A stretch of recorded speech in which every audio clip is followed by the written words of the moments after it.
Tonton video ini sampai selesai agar Anda tidak gagal paham.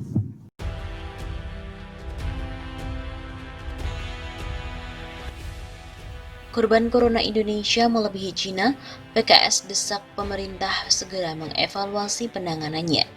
Angka positif terjangkit virus corona baru COVID-19 di Indonesia sudah menembus lebih dari 100.000 kasus, tepatnya adalah 104.432 per hari Rabu 29 Juli. Angka kematian akibat positif COVID-19 juga telah melonjak di 4.975 jiwa.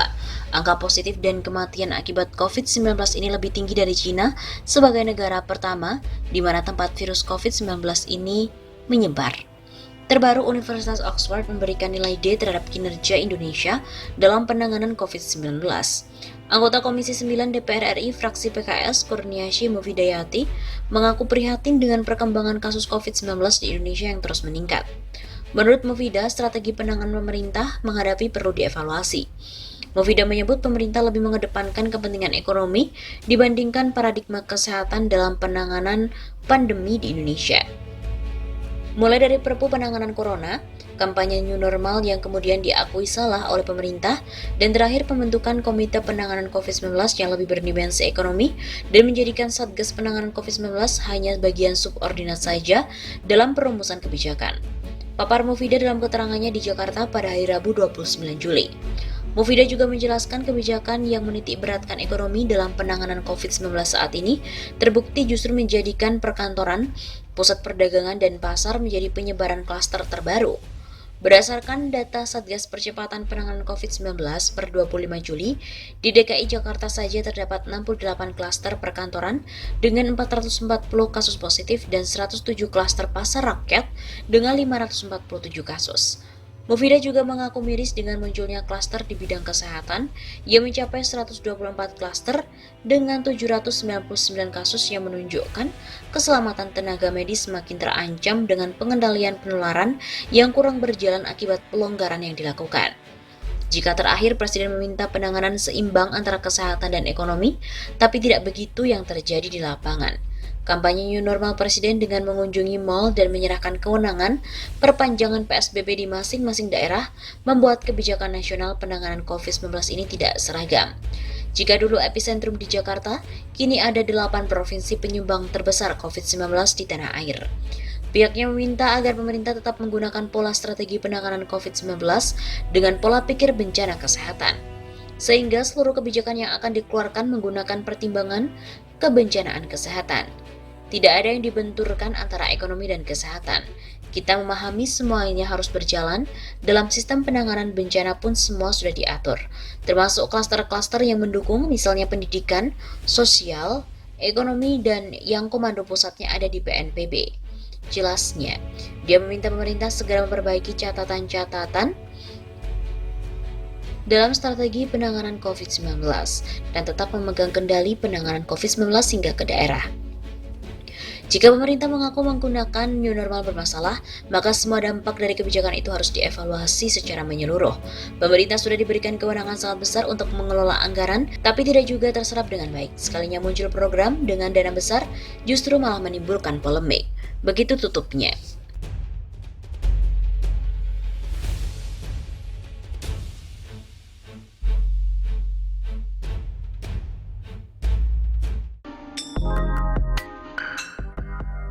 Indonesia jadi kelinci percobaan Cina. Presiden Jokowi dan menterinya harus divaksin terlebih dahulu dari Cina itu. Vaksin untuk proses penyembuhan infeksi virus corona baru COVID-19 yang dibuat oleh Sinovac Biotech, perusahaan dari Cina, akan mulai dilakukan uji klinis tahap ketiga di Indonesia. Setidaknya ada 1.620 sukarelawan yang akan menjadi sasaran uji klinis vaksin COVID-19 tahap ketiga. Dalam pelaksanaannya, pemerintah bekerja sama dengan Badan Usaha Milik Negara atau BUMN, PT Bio Farma Persero, dan juga Universitas Negeri Pajajaran Bandung. Aktivis dari Eksponen Gerakan Mahasiswa 98, Haris Ruslimoti, mengusulkan vaksin yang didatangkan dari Cina itu seharusnya diuji cobakan terlebih dahulu kepada Presiden Joko Widodo, para Menteri Koordinator, Menteri BUMN, dan juga seluruh kepala daerah. Menurut Haris, menjadikan para petinggi negara itu penting agar rakyat tidak dijadikan korban uji coba vaksin yang menurutnya adalah abal-abal. Sobat, ada baiknya vaksin abal-abal yang diimpor dari Cina itu diuji coba dulu ke Presiden, Menko, Menteri BUMN, dan seluruh kepala daerah. Biar mereka yang jadi kelinci percobaan, jangan korbankan rakyat dengan vaksin abal-abal. Demikian usulan Haris yang dicuitkan melalui laman akun Twitter pribadinya pada hari Rabu 22 Juli. Jokowi pun memastikan jika dalam proses uji klinis nanti hasilnya bisa menjadi obat pemulihan korban infeksi COVID-19, maka pemerintah siap untuk memproduksi secara massal vaksin Sinovac itu. Proses dan protokolnya mendapatkan pendampingan secara ketat oleh BPOM. Apabila berhasil, BUMN Bio Farma siap memproduksi vaksin ini dengan kapasitas 100 juta dosis per tahun. Demikian kata Joko Widodo. Sebagai informasi, vaksin Sinovac ini sudah tiba di Indonesia pada hari Minggu lalu, yaitu pada tanggal 19 Juli.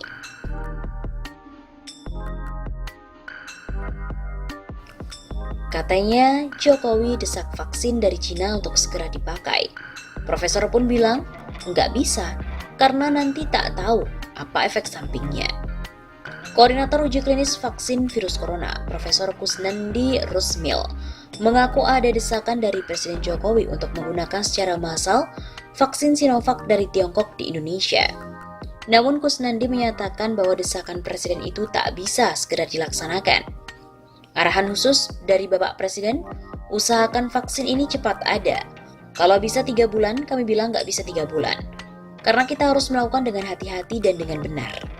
Kata Kusnandi usai menemui pria yang akrab disapa Jokowi itu di Istana Kepresidenan Jakarta Pusat pada hari Selasa 21 Juli. Menurut Kusnandi lagi, pihaknya harus melewati tahap uji klinis sebelum menerapkannya untuk umum. Dan tata cara uji klinis itu sudah diatur secara ketat oleh WHO. Harus begini dan nggak boleh dicepetin atau bagaimana. Nanti hasilnya pun tidak baik dan malah nanti vaksin ini tidak terpantau efek sampingnya dan kemudian manfaatnya. Kusnandi yang merupakan dokter spesialis anak banyak mengerjakan tentang imunisasi dan uji klinis. Mengklaim sudah meneliti vaksin lebih dari 20 tahun dan telah mengerjakan 32 uji klinis di Indonesia. Tadi sudah ketemu sama Pak Presiden dan Pak Presiden sangat menyokong uji klinis ini yang diharapkan selesai pada Januari. Uji klinis ini fase 3. Kusnandi juga mengatakan Indonesia tak sendiri melakukan uji klinis terhadap vaksin Sinovac dari Tiongkok. Ada pula India, Bangladesh, Afrika, dan Amerika Latin juga melakukan hal yang sama. Uji klinis yang 1 dan kedua itu telah dilakukan di Cina dengan hasil yang baik. Nah sekarang kita uji klinis fase ketiga di beberapa negara dengan harapan semuanya akan hasilnya baik, sehingga vaksin bisa dipergunakan dengan jelas.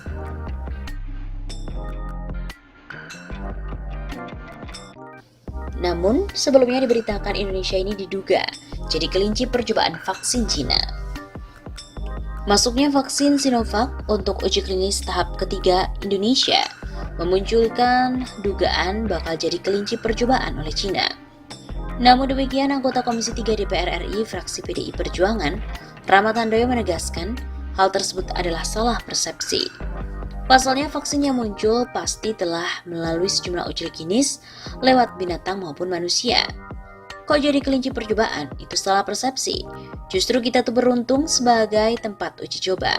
Kenapa beruntung? Bahwa ketika vaksin yang diuji coba di Indonesia sesuai dengan virus yang ada di Indonesia, ujar Rahmat.